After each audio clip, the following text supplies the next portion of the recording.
Hi hello guys. സത്യം പറഞ്ഞാൽ എനിക്കിന്ന് ഗായ്സ് വീഡിയോ ചെയ്യാൻ പോലും എനിക്കൊരു ഇൻട്രസ്റ്റ് ഇല്ല. കാരണം നമ്മൾ വയനാടുകാരായതുകൊണ്ട് തന്നെ നമ്മുടെ വയനാടുകാർ കണ്ടതിൽ വെച്ച് ഏറ്റവും വലിയൊരു ഡിസാസ്റ്റർ കുറച്ച് മണിക്കൂറുകൾക്ക് മുമ്പ് നമ്മുടെ വയനാട്ടിൽ സംഭവിച്ചു കഴിഞ്ഞിട്ടുണ്ട്. അപ്പോൾ ഗായ്സ് എനിക്ക് അറിയത്തില്ല ഞാൻ എന്താ പറയേണ്ടതെന്ന്. കാരണം ഞാൻ പറഞ്ഞല്ലോ, എനിക്ക് ചിന്തിക്കാൻ പോലും പറ്റുന്നില്ല. അതിപ്പം നമ്മൾ വയനാടുകാരായതുകൊണ്ട് തന്നെ നമ്മളെല്ലാവരും വിളിച്ച് അന്വേഷിക്കുകയാണ്, നിങ്ങൾ സേഫ് അല്ലേ, നിങ്ങൾ ഓക്കെ അല്ലേ, നിങ്ങൾ കുഴപ്പമില്ലല്ലോ എന്ന് നമ്മളെ ഓരോരുത്തരും വിളിച്ച് ഇങ്ങനെ അന്വേഷിക്കുകയാണ്. മാത്രമല്ല നമ്മൾ ഈ ഡിസാസ്റ്റർ നടന്ന സ്ഥലത്ത് നിന്ന് കുറച്ച് ദൂരെയാണ്. മാത്രമല്ല ഇത് എനിക്കറിയില്ല ഗൈസ് എന്താ പറയേണ്ടതെന്ന്.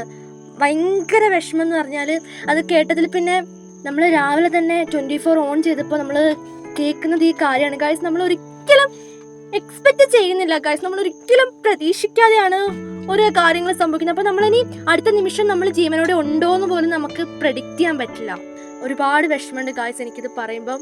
സത്യം പറഞ്ഞാൽ എനിക്ക് വീഡിയോ ഇടാൻ പോലും എനിക്ക് തോന്നുന്നില്ല. പക്ഷേ നമ്മൾ വയനാടുകാരായതുകൊണ്ട് തന്നെ ഇത് നിങ്ങളിൽ എനിക്ക് അറിയിക്കണമെന്ന് തോന്നി. അപ്പം ഈ ഉരുളുപൊട്ടലുണ്ടായ സ്ഥലം എന്ന് പറഞ്ഞിട്ടുണ്ടെങ്കിൽ മുണ്ടക്കൈ ചൂരൽമലയാണ്. അപ്പം നമ്മൾ മേപ്പാടി, ഇപ്പോൾ ഇവിടുന്ന് കുറച്ച് ദൂരെയാണെന്ന് ഞാൻ ഓൾറെഡി പറഞ്ഞു. അപ്പോൾ നമുക്ക് അതിൻ്റെ വീഡിയോ ക്ലിപ്സ് ഒന്ന് കണ്ടു നോക്കാം ഗൈസ്. പ്രകൃതി ഭംഗിയിൽ നമ്മുടെ വയനാടാണ് ഫ്രണ്ടിൽ നിൽക്കുന്നതെന്ന് എല്ലാവർക്കും അറിയാലോ. അപ്പം നമ്മുടെ ചൂരൽമലേൻ്റെ ബിഫോർ ലുക്കാണ് ഗൈസ് നമ്മളിപ്പോൾ കണ്ടുകൊണ്ട് നിൽക്കുന്നത്.